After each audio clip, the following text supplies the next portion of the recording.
ইরানের আয়াতুল্লাহ খোমেনির প্রকাশ্য কিতাব এবং ইরানের আয়াতুল্লাহ খোমেনির বক্তব্য রয়েছে যে আমরা আলীকে সমস্ত নবীদের থেকে আফজাল মনে করি। যে গায়রে নবীকে নবীদের থেকে উত্তম মনে করে, ওর দাড়ি যত বড় হোক, ওর পাগড়ি যত বড় হোক, সারা দুনিয়ার সমস্ত মুসলমানদের কাছে ফতোয়া হলো সে কাফের, এতে কোনো সন্দেহ নেই। প্রত্যেকটা যুবক সাদা কালারের টি শার্ট পরা আছে, আর টি শার্টের উপরে বুকের দিকে আয়াতুল্লাহ খোমেনির ছবি, পিছনেও আয়াতুল্লাহ খোমেনির ছবি, ইরানের প্রধানের, আর নিচে লেখা আছে আই লাভ ইরান। আমি বললাম আল্লাহ আমাকে কি শিয়ারা জলসায় নিয়ে যাচ্ছে না কি বিষয়? হ্যাঁ, দেখুন আমাদের নীতি হচ্ছে এই, মাজলুমদের সঙ্গ দিব, কিন্তু কোন ভুল জায়গাতে গিয়ে আমরা সঙ্গ দেওয়ার দাবি করব না। ইরানের লোক হোক, বাংলাদেশের হোক, আমেরিকার হোক, ভারতের হোক, বা দুনিয়ার যে কোনো কান্ট্রির হোক, নিরপরাধ লোকের উপর যদি হামলা হয়, জুলম হয়, চোখের পানি আসবে, তার জন্য দোয়া বেরোবে যে আল্লাহ এই সমস্ত সাধারণ লোকের উপরে যে জুলম হচ্ছে, এই জুলম থেকে তুমি ওদের হেফাজত করো। ঠিক আছে, এতে কোনো আপত্তি নেই। কিন্তু ইরানের আয়াতুল্লাহ খোমেনি, ওই তো চলে এসছে, বাস বাবা রেখে দাও, হ্যাঁ রেখে দাও। কিন্তু একটা কথা শুনে রাখো যুবকরা, তুমি কোন দেশের সাপোর্টার হতে পারো, কোন দেশকে মন থেকে ভালোবাসতে পারো, কিন্তু তাদের আকীদার সঙ্গে ঐক্য চলবে না।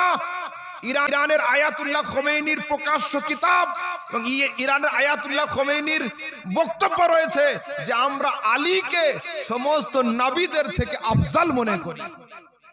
যে গায়রে নবীকে নবীদের থেকে উত্তম মনে করে, ওর দাড়ি যত বড় হোক, ওর পাগড়ি যত বড় হোক, সারা দুনিয়ার সমস্ত মুসলমানদের কাছে ফতোয়া হলো সে কাফের, এতে কোনো সন্দেহ নেই। তারপরে ওরা দাবি করে যে আবু বকর উমর এই দুইজনকে কবর থেকে উঠিয়ে কিয়ামতের আগে ইমামে মাহদী আবার দৌড়া মারবেন, আর হযরতে আয়েশা সিদ্দিকা রাদিয়াল্লাহু তাআলা আনহাকে কবর থেকে তুলে 80 ঘা বেত্রাঘাত করা হবে। আস্তাগফিরুল্লাহ। এই আকীদা যারা রাখে তারা আমাদের কাছে কাফের, তাদের সাথে ঈমানি কোনো সম্পর্ক আমাদের হতে পারে না। তারা বলে আবু বকর ওমর উসমান আলী, আবু বকর ওমর উসমান, তারপরে আয়েশা হাফসা, এই 5 জন জাহান্নামে যাবে। এই আকীদা যারা রাখে তারাও আমাদের কাছে কাফের। হযরতে আয়েশা সতী রমণী ছিলেন, আমাদের মা ছিলেন, তার উপরে যে তহমত লেগেছিল এটা কেবল তহমত ছিল, এর হাকিকাতের সঙ্গে কোনো সম্পর্ক নয়। আল্লাহ পাক নিজের তরফ থেকে কোরআনে হযরতে আয়েশার জন্য সাফায়া পেশ করে দিয়েছেন, দুনিয়াতে সন্দেহ করার কোনো জায়গা আমাদের নেই। সেই জন্য যুবকরা শোনো, সেই জজবা নয়, সেই জোশ নয়, যে জোশের মধ্যে তোমাদের হোশ থাকবে না, খবরদার। আমরা শাহাদাত কবুল করতে পারি, শিয়াদের ইমামতি কিন্তু কবুল করতে পারি না। মরতে তো হবে একবার, যদি 4-5 বার মরতে হতো, যে আজকের মালদা আলীনগরে একবার মরতে হবে, আগামী কাল হুজুরকে কুতুবগঞ্জে গিয়ে আরেকবার মরতে হবে, ফের আমাকে কলকাতা গিয়ে আরেকবার মরতে হবে, তাহলে নয় টেনশন ছিল যে এতবার মরবো কি করে, বারবার মরতে হচ্ছে। মরতে তো একবারই হবে, তাহলে অসুবিধা কি আছে? ঈমান নিয়ে কবরে যান, শিয়াদের সঙ্গে ঐক্য নয়। আর খাস মসলা শুনুন, হযরতে আবু বকর সিদ্দিক এমন একজন সাহাবী যার সাহাবিয়াতের ইনকার হলো কুফর।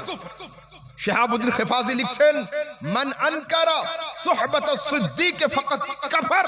যদি কোনো লোক বলে যে আবু বকর সিদ্দিক নবীর সাহাবী নয়, সে ব্যক্তি কাফের। কেন? লিআন্না সুহবাতাহু সাবিতাতুন বিন-নাসিল কুরআনী, এই জন্য যে আবু বকর সিদ্দিকের সাহাবিয়াত কোরআন দ্বারা প্রমাণিত। কোরআনের আয়াতে আছে, ইয ইয়াকুলু লিসাহিবিহি লা তাহজান ইন্নাল্লাহা মা'না। এই সাহিবিহি, এই সাহিবের অর্থ হলো আবু বকর সিদ্দিক রাদিয়াল্লাহু তাআলা আনহু।